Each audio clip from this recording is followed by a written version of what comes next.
Thanks for tuning in to this edition of Positively Montana. I'm Hallie Schwinnard. Each week we travel the state looking for stories that inspire people, helping others and doing good in our communities. Let's begin with strengthening bonds through the bars. Inmates at Montana Women's Prison are rebuilding connections with their children through a unique parenting program. The initiative is giving mothers a second chance. Prison isn't the place where most might search for smiles. With hard personalities and confined environments, it's hard. But the mothers at Montana's women's prison say you just have to look on the right day. When I get called down here, I'm like, I'm on my way. I'm going to go talk to Kendra and Kelly today. A few months ago, I got an email explaining that the women incarcerated wanted to recognize two people behind bars. I look at them as a mom and a grandma, a sister and an auntie. They're like my prison aunties. But Kendra Miller and Kelly Hahn are here by very direct choice. We're all just walking each other home. Like, you gotta help each other out. Kendra runs the prison's parenting program, 4 years and counting. It's a big deal. 80% of the ladies in here are mothers. These ladies are going to be your neighbors. They're going to be working in businesses that you go into. Let's help them as much as we can. Setting up Zoom calls, arranging activities, or just journaling. These emphasize what some might mistake for the little things. They look forward to enjoying and eating a snack with mom. Oh, I love you, baby. You've got to understand, normal looks different for everyone. Being 15 with a son, it's kind of like you're drowning and you got to learn how to swim. Which is why the bedrock of reliability is so important to these women. It's why someone like Kendra is so important to these women. My parole got denied. It's the first place I went to was coming to Kendra, kind of just taking a breath. You don't say next time or later in a couple weeks. They say, come on in, we'll help you. Let's see what we can do right now. But Kendra says she's just playing her part, showing people they're more than their worst moment. And if they don't believe it yet, the work isn't done. It feels amazing. But I don't want to be like, I'm not in it for me to feel, you know what I mean? I want them to feel amazing. Marcus Kakova, MTN News. Police officers put their lives on the line every day. For Billings police officer, the honor of Officer of the Year means that much more. And it's an honor she says she didn't see coming. The work never stops for Billings police officers, and when most of us are preparing to go to sleep, Officer Tara Weeks is getting ready to clock in for her shift. And late Wednesday night into early Thursday morning, I joined her for the ride. Obviously, I am not the typical police officer. I am not very big. I am a woman. For Officer Weeks, her differences are what set her apart. I can't, go hands-on as quickly as, a bigger male officer can, but I feel like that's not a bad thing. That's a good thing. I'm able to learn how to communicate and use that to my advantage. Weeks responds to a variety of calls, and she commands the scene. You feel like you've actually done something to help them better their situation. But the 6-year officer also shows compassion. You're going from domestic violence type calls to in progress, robberies, things like that. You just really have to change your mindset for each type of call that you're on and make sure that you're helping people in the most appropriate way you can. Dispatch 549. While it's a job that she loves, she says she didn't take the typical path to get here. From working in payroll and accounting to being a reserve deputy in Musselshell County. It began as curiosity, but I sure wish that I would have gotten into it earlier. With her dedication to the job, Weeks was named the 2024 Officer of the Year for the Billings Police Department. It was just nice to get the appreciation, the recognition for, the job that we do, even though I feel like I'm just doing my job. She has always been an extremely hardworking officer. She's quiet, but she comes in, keeps her head down, gets her job done. Lieutenant Samantha Puckett, Billings' first female lieutenant, says Weeks deserves the recognition. And she works her cases very thoroughly from the beginning to the end. And she actually, she really cares about the victims in her cases. Weeks is one of a handful of female officers in a department of more than 160. I think women officers are amazing. Sometimes they're better suited for some situations, and so I love seeing more and more female officers. I think it's great. Just try to do my job and do the best that I can. I copy. In Billings, Haley Monaco, MTN News. A prestigious honor for one Montana captain who's shown her dedication to teaching, advising, and mentoring colleges all across the state. Captain Silver Beatty, an East Helena resident, is paving the way for young cadets across the Treasure State and has been nationally recognized for her dedication to our country and her students. It's not just a job for me, it was like the dream job. It was the ultimate thing that I wanted to do to give back. Beatty serves in the Montana Army National Guard and is the 2025 United States Army Cadet Command Officer Instructor of the Year. The honor recognizes her as the top officer ROTC instructor nationwide among more than 250 people. Most meaningful recognition I've gotten in my career, just because I'm so passionate about what I do and I've put so much personal time, sacrifice, driving 600 miles a week to go to work, time away from my family. Beatty serves as the Assistant Professor of Military Science of ROTC at the University of Montana and the newly formed ROTC program at Montana Tech. She is also a guest professor at Carroll College. It's your dream job, you've got to try for it. And so I applied, interviewed in the middle of the night from Eastern Europe, and came and started the job 2 weeks after I got home from deployment. Beatty has been innovative in modernizing the ROTC curriculum for the current generation of cadets, including posting instruction on a YouTube channel to allow cadets to continue in the program even while they are studying abroad. That channel is now being used as a resource to train new ROTC instructors nationwide. Hitting not only on leadership skills, but even more so just skills that you need in real life. So I don't focus so much on military tactics in my classes. I focus on building confidence and being able to lead in a startup or be a CEO someday or middle management. During her time at the UM, the program has seen a 150% increase in incoming cadets and the highest first to second year retention rate in over a decade. Reporting in Helena, I'm Madeline Heath, MTN News. A music therapy program called Healing Harmonies is bringing live music into hospitals, nursing homes, even infusion centers. Those musicians, all with one goal, to heal patients in a way that medicine might not be able to do.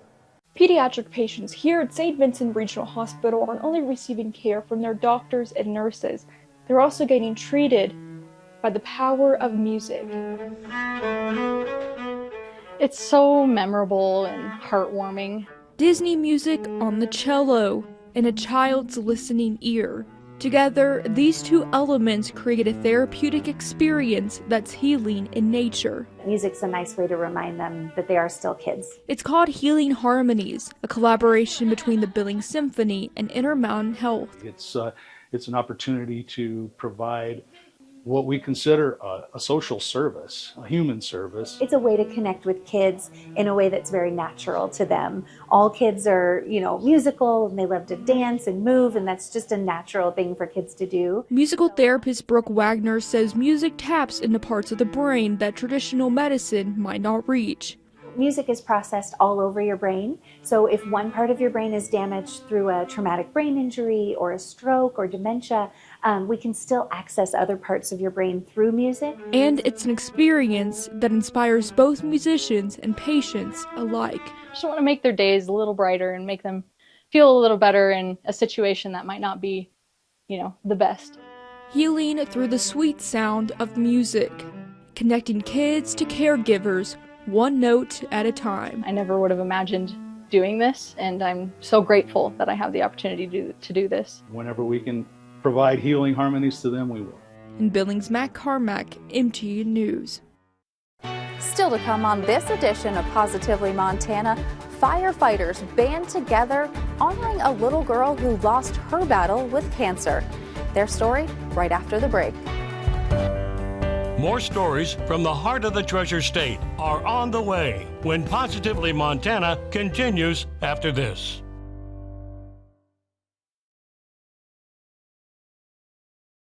Welcome back to Positively Montana. Members of the Three Forks Fire Department traveled to Seattle earlier this month for the famous stair climb, a challenge many of them competed in before, but this year they climbed for someone special. The firefighters' stair climb at Seattle's Columbia Center is known to be the world's largest stair climb competition, with firefighters wearing all of their gear. and we climbed over 69 flights of stairs in full gear with SCBA, so breathing apparatus, all for raising money for blood cancer research. Assistant Chief Charles Easty of the Three Forks Fire Department is no stranger to the event, which raises money for the Leukemia and Lymphoma Society. So my first time climbing was about 10 years ago, and the first time you do it is definitely a shock to your system. You learn what you're in for. And this was no different. I just keep coming back, and everybody on our team will get done with the climb and they'll be like, oh, this sucks, this is the worst thing ever. But we see the impact that it does and the impact that it makes on blood cancer survivors, and that's honestly the reason why we keep coming back, is because just the impact of the Leukemia and Lymphoma Society and that we're making a difference. So, and this year they climbed for someone special. It kind of does hit home a little bit. And this year we climbed for Ellie. So Ellie was a sweet 4-year-old girl that lost her life to blood cancer just last year. And so if we can make her life any better, it's all worth it. When I asked why they climbed for Ellie, Ellie was a friend of one of our climbers. Overall, $20 million have been raised since the climb was introduced in 1991. Gabby Murrow, MTN News. An iconic landmark returns to Uptown Butte. The M&M was established in 1890. It's been a cornerstone of Butte's social scene for over a century. The name inspired by the two who opened it. Now that very sign hangs once again, although this time in a new location. What a great celebration for all of us. A wonderful day for Butte, America. The massive sign was the only part of the original M&M Bar and Cafe that was spared in the May 7th, 2021 fire that destroyed the historic business. The M&M has since reopened, and the old sign has been cleaned, repaired, and mounted on the new building next door to the original business. I think it's super exciting and for everybody. Even people who aren't from here, I think, find it exciting. Stacy Bercier also is proud because her father, brother, and 2 sons were the ones hanging up the sign. The massive sign is 20 foot tall and weighs in at about 1,700 pounds. So it's a big bugger. Anyway, when you walk up to the end of the street and look at it, I think you can see it from Walkerville. It looks really good. M&M owner Selena Pankovich said it was her goal to get the sign hung up by St. Patrick's Day. It's unbelievable. It really is. I really wasn't sure I'd pull it off, and I wouldn't have done it without Marty, that's for sure. She plans to light up the sign in a ceremony on March 16th at 4:15 in the evening. In Butte, John Amy, MTN News. Still to come on this edition of Positively Montana, a community effort promoting the love of reading. That story right after the break.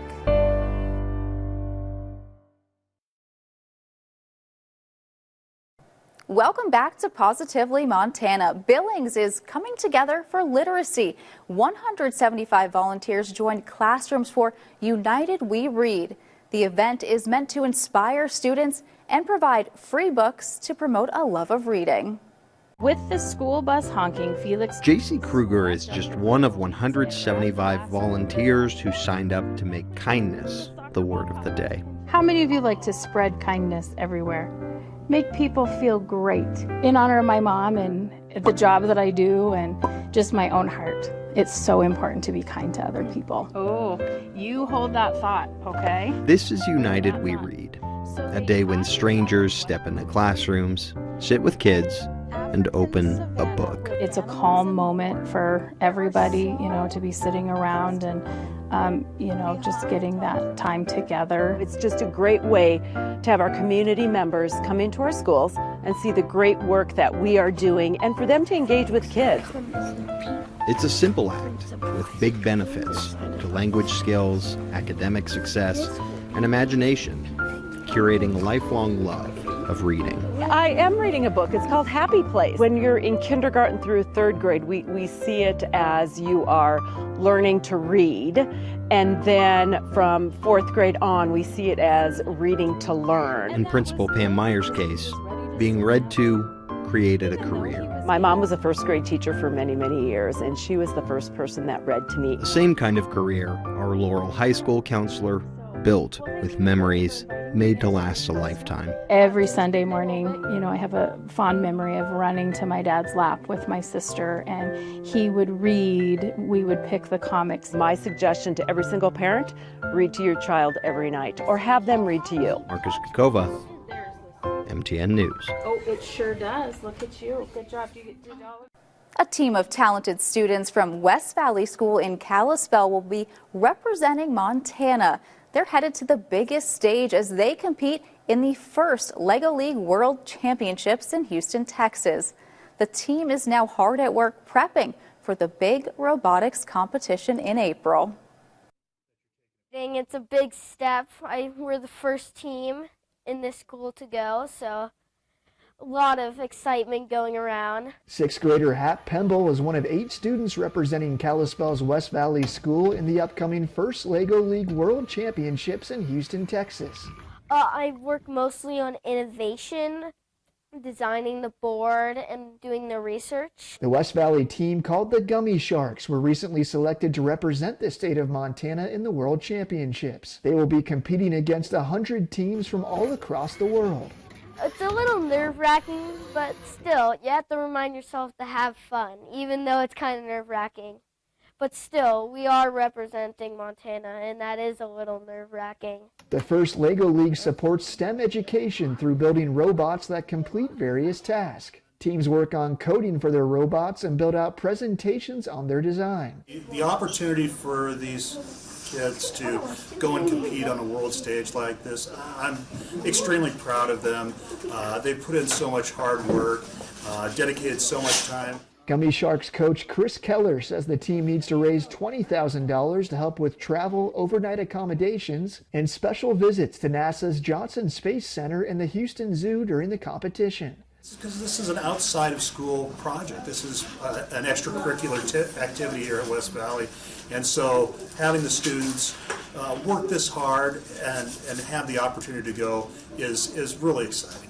Sixth grader Caleb Kruger is excited to learn about new cultures from around the world. Probably just getting to see what people bring and how they represent their country. More information on how to support the team can be found on our website at kpax.com. In Kalispell, Sean Wells, MTN News.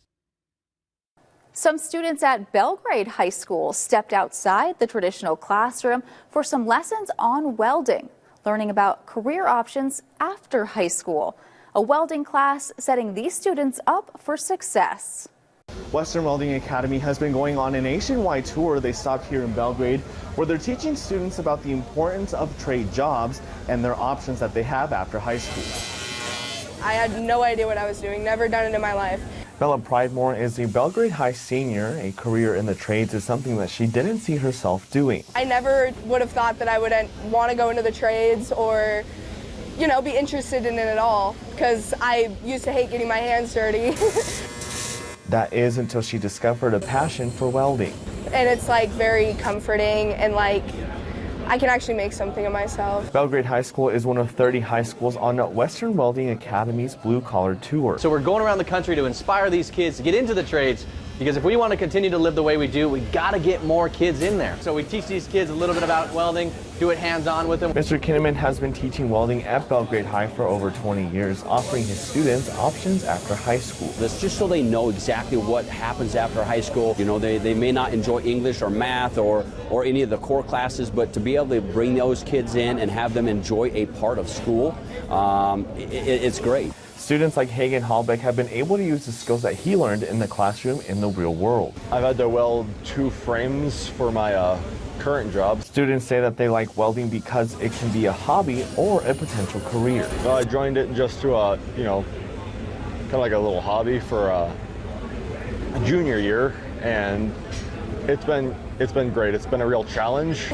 Honestly, I just want to try a new class. I was really good at like drawing and painting and stuff, so when I came in it wasn't super like difficult. I thought it was more like painting with metal. Junior Charlie Matthews says the lessons she learned in this class will help her in any other job after school. I've learned a lot of discipline and life lessons in this class too. It's not just welding.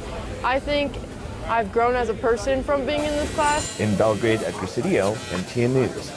When you were a kid, did you think about what you wanted to be when you grew up? Well, some Helena 6th graders got to do that and a little more through the Cradle to Career program. Kai Batchoffner is interested in the medical field. On Tuesday, Kai got to see what a career in the field could look like. I'm really grateful that we have this opportunity. I think it definitely expands what I could be doing in the future. Using a VR headset, Batchoffner worked through a real-world medical scenario. I was working with an emergency patient who had just been in a car accident, so I got to put an IV in his arm and like clean it off and stuff. 1, 2, 3, 4. Students also learned skills they could put to use in an emergency situation now, like CPR. If you're ever in a dangerous situation and, like, for example, if you don't have a phone or there's no adults around or anything, and this person just has a panic attack or, like, they can't breathe or anything, it's important to know CPR or something like that. That could really help. The Cradle to Career program introduces students to different career opportunities right here in the Helena area, like law enforcement and banking. This is the program's 2nd year, and it's grown. We had so much interest after last year that a lot of people reached out and wanted to be presenters. So we actually formed a 6th location, and each location has 3 stations. So they're getting a ton of different experience with different community members and their career opportunities. For the students here, they learned more about the medical field and if it could be a future option for them. In Helena, Michael Wolf, MTN News.